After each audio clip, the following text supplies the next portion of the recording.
بسم اللہ الرحمن الرحیم۔ السلام علیکم ورحمۃ اللہ وبرکاتہ۔ جی حضرات محترم، ایک اور حدیث شریف کی ویڈیو لے کر آپ کی خدمت میں حاضر ہوں، ملاحظہ فرمائیے گا۔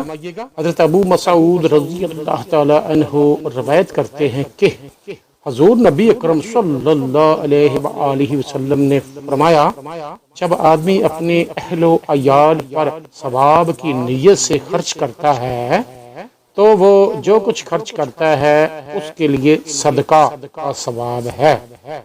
حضور نبی اکرم صلی اللہ علیہ وآلہ وسلم نے فرمایا، اللہ تعالیٰ اس شخص کو تر و تازہ رکھے جس نے میری کوئی حدیث سنی اور اسے دوسروں تک پہنچا دیا، اس لیے کہ بہت سے وہ لوگ جنہیں حدیث پہنچائی جاتی ہے وہ سننے والوں سے زیادہ ادراک رکھنے والے ہوتے ہیں۔